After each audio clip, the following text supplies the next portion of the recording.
Hello बच्चों, आइए इस प्रश्न को पढ़ते हैं। स्तंभ क के प्रत्येक कथन के लिए स्तंभ ख में से उपयुक्त विकल्प चुनकर सही जोड़ियां बनाइए। स्तंभ क है, यहाँ पे स्तंभ ख है। स्तंभ क में अ है धारा घनत्व का मात्रक, ब है अपवर्तनांक, स है संयुक्त धारामापी, द है संचार चैनल और ई है इलेक्ट्रॉन उत्सर्जन हेतु न्यूनतम ऊर्जा।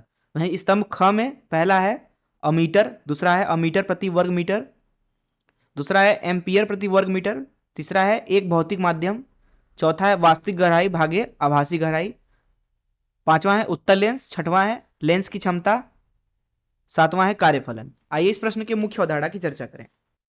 मुख्य अवधारणा, देखिए यहाँ पे हम कुछ चीजों के बारे में बात करते हैं। सबसे पहले हम बात करते हैं धारा घनत्व की। धारा घनत्व, धारा घनत्व मान लीजिए इसको सिग्मा से दर्शा दिया। मान लीजिए एक तार है कुछ इस तरीके से जिसमें से धारा प्रवाहित हो रही है। तार का जो अनुप्रस्थ काट क्षेत्रफल है कुछ इस तरीके से मान लीजिए ए है, और इस अनुप्रस्थ काट क्षेत्रफल ए के अभिलंबवत धारा प्रवाहित हो रही है कुछ इस तरीके से। धारा का जो मान है मान लीजिए आई है। इस अवस्था में यहाँ पे जो धारा घनत्व होता है उसका मान दिया जाता है धारा प्रति एकांक क्षेत्रफल अर्थात आई भागे ए। दूसरी चीज के बारे में बात करते हैं।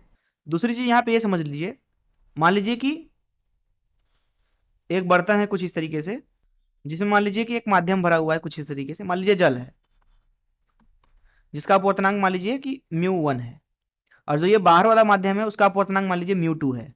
जल में अगर हम एक सिक्का रख दें यहाँ जल के अंदर और बाहर से कोई इसको देखे, मान लीजिए ऊपर से कोई देखता है कुछ इस तरीके से, कुछ इस तरीके से मान लीजिए देखता है कोई, तो ये सिक्का जो है आपको थोड़ा सा ऊपर दिखेगा उठा हुआ, ये आपको तल पे नहीं दिखेगा, ये थोड़ा ऊपर उठा हुआ दिखेगा। मान लीजिए सिक्के की जल के सतह से जो वास्तविक गहराई है वो h है।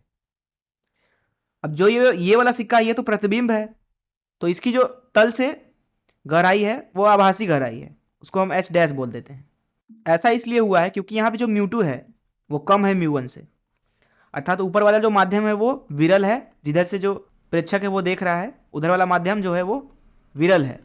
वहीं जो ये अंदर वाला माध्यम है जिसमें सिक्का रखा हुआ है वो सघन माध्यम है, जल है। तो होगा क्या, यहाँ पे हम दो किरणें निकालते हैं। ये पहली किरण जो है सीधे निकल जाएगी, एक और किरण निकालते हैं टेढ़ी किरण कुछ इस तरीके से।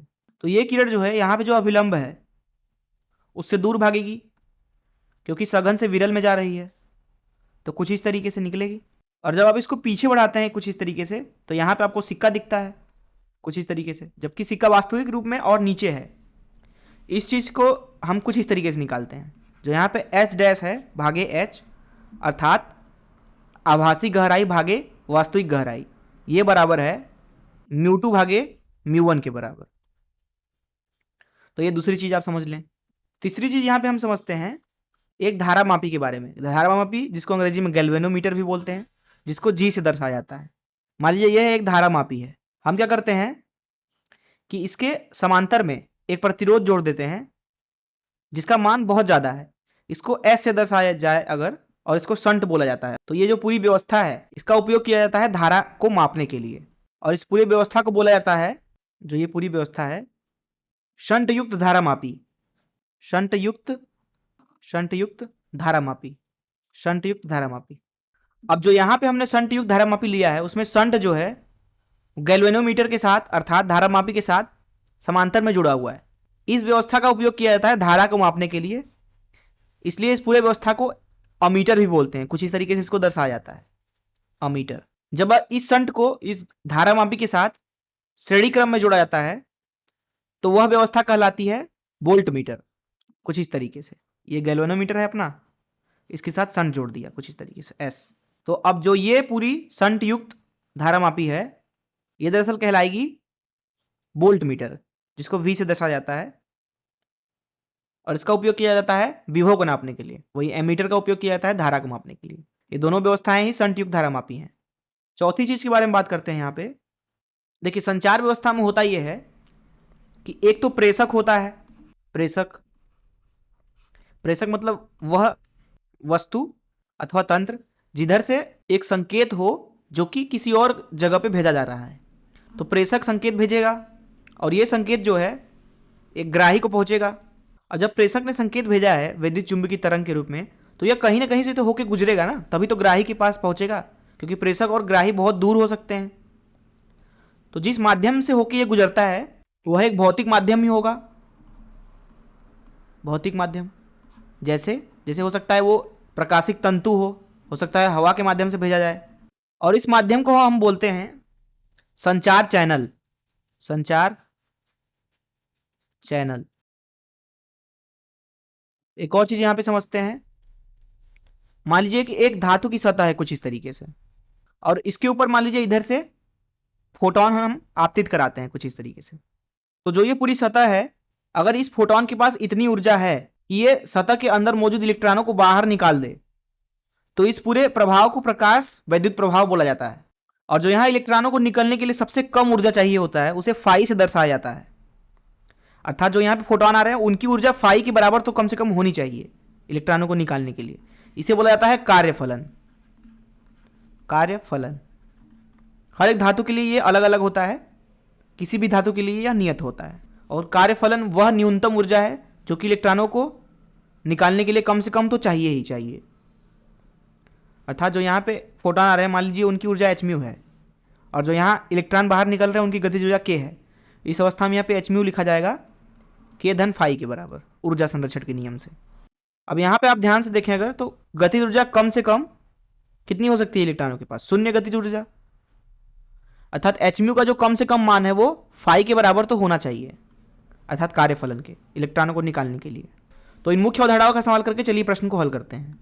यहां पर हमारे पास में दो स्तंभ हैं, इनको हम चलिए मिलाते हैं, जोड़ा बनाते हैं। पहला है धारा घनत्व का मात्रक। जैसा कि हमने देखा धारा घनत्व होता है वैद्युत धारा भागे ए, तो इसका अगर मात्रक लिखना चाहें तो हो जाएगा वैद्युत धारा का मात्रक भागे क्षेत्रफल का मात्रक। वैद्युत धारा का मात्रक होता है एम्पियर, क्षेत्रफल का मात्रक होता है मीटर का वर्ग। तो यहां पर आप देखें तो जो दूसरा है एम्पियर प्रति मीटर का वर्ग, वो अ के लिए सही जोड़ा है। अर्थात यहाँ पे जो अ है, अर्थात यहाँ पे अगर हम उत्तर लिखना चाहें नीचे, तो यहाँ लिखा जाएगा जो अ का जोड़ा होगा वो उसके साथ किसके साथ होगा? दूसरे वाले के साथ होगा। ब पे चलते हैं, अपवर्तनांक। जैसा कि अभी हमने बात किया कि जो आभासी दूरी है और जो वास्तविक दूरी है उसका अनुपात जो होता है वो निर्भर करता है अपवर्तनांक पे, माध्यमों के अपवर्तनांक पे, म्यू 2 भागे म्यू 1 पर। और यहाँ पे बोला जा रहा है चौथे वाले स्तंभ ख में वास्तविक गहराई भागे आभासी गहराई। तो ये चीज भी अपवर्तनांक से जुड़ी होगी, जिसका मतलब यह है कि ब का यहाँ पे मिलान हो जाएगा चौथे वाले के साथ। स पे चलते हैं, संयुक्त धारामापी। जैसा कि अभी हमने बात किया संयुक्त धारामापी की, तो वो एमीटर भी हो सकता है और वो वोल्टमीटर भी हो सकता है। अब यहां पे इस प्रश्न में दिया गया है पहले ही स्तंभ ख के अमीटर, इसका मतलब है कि जो 100 का उत्तर हो जाएगा उसका जोड़ा हो जाएगा 1 के साथ।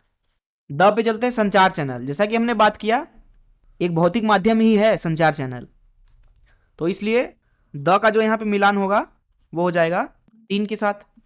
ई पे चलते हैं, इलेक्ट्रॉन उत्सर्जन हेतु न्यूनतम ऊर्जा। जैसा कि अभी हमने बात किया प्रकाश विद्युत प्रभाव में इलेक्ट्रॉन के उत्सर्जन के लिए न्यूनतम जो ऊर्जा चाहिए वो कार्यफलन होता है, इसलिए ई का जो उत्तर हो जाएगा यहाँ पे वो VII हो जाएगा। तो इस तरीके से हमने प्रश्न को हल कर लिया। मैं आशा करता हूं कि आपको इस प्रश्न का हल जरूर समझ में आया होगा। धन्यवाद।